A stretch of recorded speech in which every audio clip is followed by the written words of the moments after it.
Most people in their 30s and 40s start experiencing knee pain, but it's not just because they're getting old. It's because they stopped using their knees the way they're designed to move. So in this video, our head coach Dee, who has 2 degrees in exercise science and is working on her PhD in health and nutritional science, is going to show you where your knee pain is coming from, how your knees are supposed to move, and then give you a mobility and strength routine so you never feel knee pain again. Get in here! All right, so we're making this video because one of the most common complaints we see is that women call their knees bad. Your knees aren't bad. You just haven't used them properly for years. So in this video, I'm gonna show you exactly how to turn your bad knees into good knees. So there's a few ways knee pain comes on over time. Number 1, lack of flexion extension. Flexion extension is bending your knees through a full range of motion. And when we stop doing this, we lose that mobility over time. Number 2, your knees go in and out when you squat or lunge, and that's because of weak surrounding muscles. And number 3, oftentimes we think it's our knees, but it's our bad ankle mobility that can cause pain up the chain. You don't lose your mobility just because you age. You lose your mobility because you're not moving those joints. Many of our clients think they have bad knees and can't squat or lunge. And it's the people who aren't well versed in exercise who will tell you to just stop doing the movements completely if you have any kind of pain. But because these movements are essential for life, avoiding them is just ridiculous. With this routine, we're gonna teach you how to regain that range of motion and strength. So you can squat, lunge,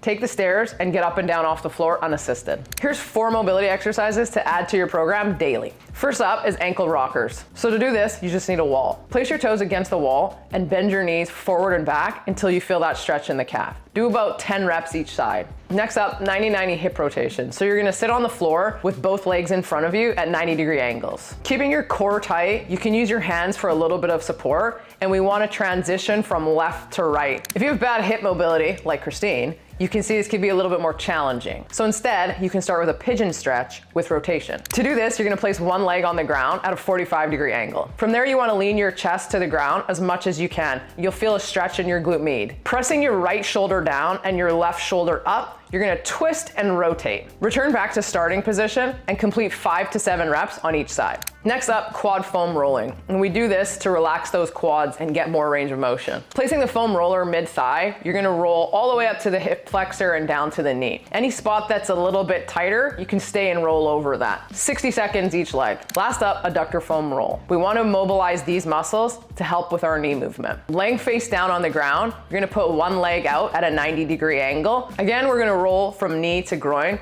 staying over any spots that are a little bit tighter. A proper mobility routine should feel challenging. We're trying to open up the joints to new ranges of motion they haven't been in quite some time. It should feel challenging, just don't push yourself to the point of sharp pain. So before we jump into strength, remember, don't ever skip your mobility routine. Strength is great, but moving your joints through full range of motion is even better. Now this next strength portion is really important because weak muscles equal unstable joints, and unstable joints cause injuries and falls. Most people with knee pain don't actually have bad knees. They have weak hips, weak quads, and weak hamstrings from a lack of mobility and strength. Once you mobilize and strengthen the muscles that stabilize the knee, your bad knees will turn to good knees. So here's 11 exercises to build your strength. First up, 2 exercises for the glutes. Number 1, step ups. Place one foot on a bench or step. Keeping your knee in line with your toe, press your foot into the bench until your knee's fully extended. To get the most out of this move, don't just drop yourself to the ground. Control the eccentric or the lowering portion as well. Start with 3 sets of 10 reps and move your way up to 15 as you get stronger. Exercise 2, single leg hip thrust. Place your upper back on a bench, feet flat on the floor, and knees at 90-degree angles. Raise one foot off the ground and stick it directly out in front of you. Flex the hips, dropping your bum to the ground,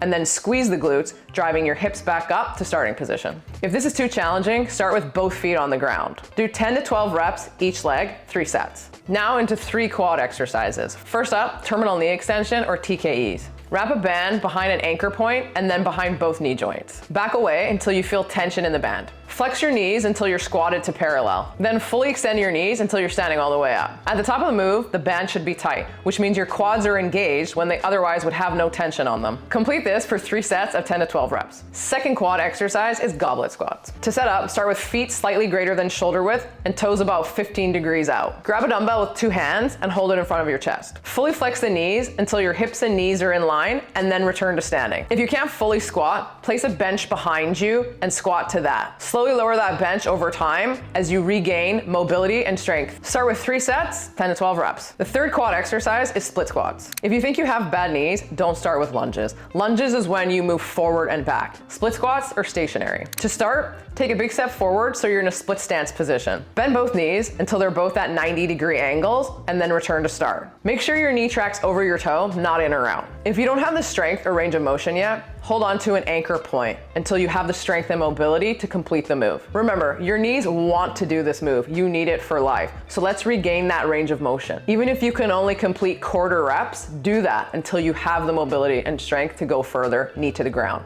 Now we strengthen the hamstrings, and we're gonna start with RDLs. To start, grab a bar with your feet hip width apart and your hands just outside your thighs. Keeping a neutral spine, bend at the hip until you feel a stretch in your hamstrings. Squeeze your glutes and reverse the move to return to start. A key point to remember is that every pound of weight you hold away from your body puts 10 pounds of pressure on your low back. So it's super important to keep that bar as close to your body as you possibly can. If you're not confident in your hip flexion yet, complete this move unweighted until you have the proper mobility. And in the meantime, for strength, use machine hamstring curls. Next up, calves, and we're gonna focus on calf raises. Place the balls of your feet on a step or bench. Holding onto an anchor point, drop your heels as low as you can and then raise up on your toes. Complete 3 sets of 20 to 25 reps, and if it's too easy, hold a weight in one hand. Remember, the focus here is range of motion. And ankles with bad range of motion, like Christine's, cause issues up the chain.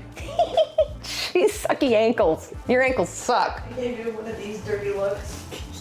Oh, that was a really scary one, actually. Last up are adductor, abductor muscles. Adduction just means bringing the legs together. Abduction means pulling them away from the body. The first exercise is banded lateral walks. Wrap a band around your lower calves. With slightly bent knees and a tight core, you're gonna take a lateral step to the side. Then allow your other foot to take a step as well, but not so much that you lose tension in the band. Do this for 3 sets of 10 steps in each direction. You should be feeling the side of your butt pretty fatigued. If not, your band's too light. The second exercise, Copenhagen plank. Place the inside of one foot on a bench and plank up onto your elbow. Lift your hips off the ground until your body's in a straight line and hold this for 30 to 45 seconds. Complete this for 2 sets of 10 to 12 reps each side. Keep in mind, this is a challenging exercise to execute. So if you can't do 30 to 45 seconds, hold for as long as you can, take a rest, and then continue until you complete the desired time. To make this even more challenging, drop your hips and then return to start. The third exercise is a ball squeeze. To work the inner thigh, place a ball between both knees